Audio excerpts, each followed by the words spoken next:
together to bring attention to the issues and concerns of our community. And obviously, as you know, you have one family that is grieving the death of her child. You have other families in which other people have been involved, alleged perpetrators, that those families are grieving also. There's so many of us that are grieving, friends and relatives, and the violence must stop, and it must stop now.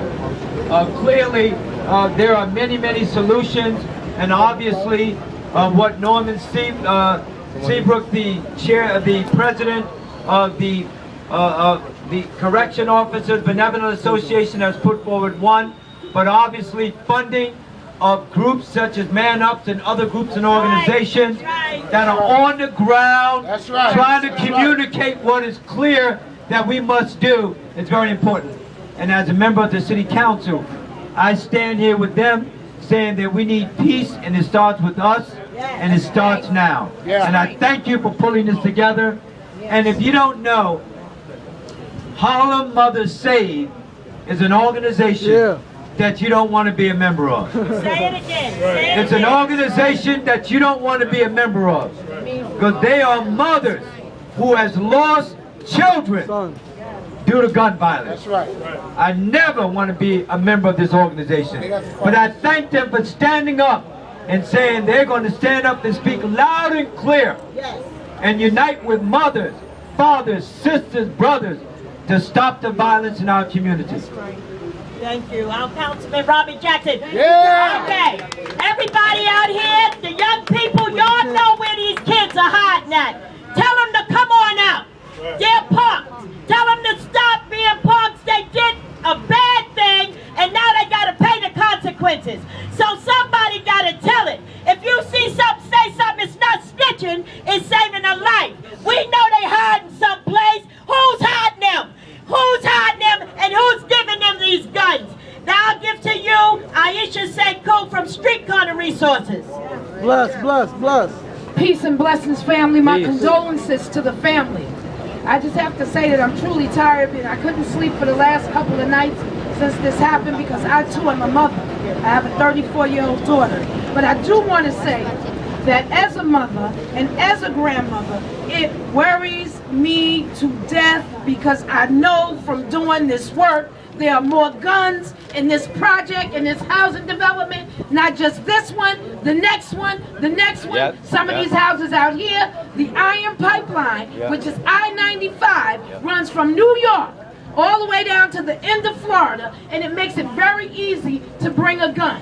All they have to do is go down south, throw some guns in the trunk, they can go to the 7-Eleven and bring them back up here and exchange them for an Xbox, a PlayStation, your SYEP check, your mama's allowance that she give you, and you got a gun on the street. And while some people might think that this can't happen, it does. 13-year-olds are carrying guns in backpacks. So we have a problem that is systemic across our country, not just New York.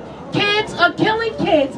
Chicago, North, all over. We have to stop. We have to call out an all-out war against gun violence. We have to shake up our households, shake up our government, ask these elected officials that we've been putting our money with, our time with, all of that, not the photo op, but you got to get up off your behind and do the real work that makes this stop. Because we can't do this at the expense of dead children.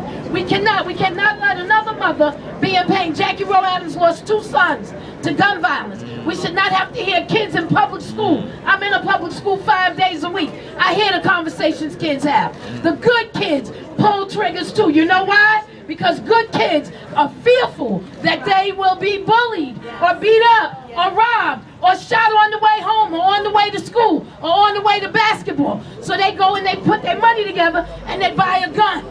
And to them, it might not make sense to you, but it makes sense to them. Because that is what life has become, and what people are calling the hood is no longer a neighborhood. We have to restore it back to a neighborhood, get the guns off the street, and the last thing is our police departments are suffering.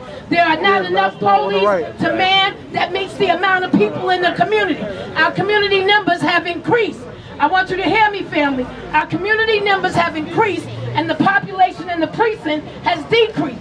So our children feel like they're only getting stopped and frisked but not protected. We need more officers in those precincts. We need to improve community relations, and let's take these guns. I know. She sent me a friend request earlier. Thank you. Please move in peace. I am peace, and I'm glad that you all decided to be peaceful too. Bless.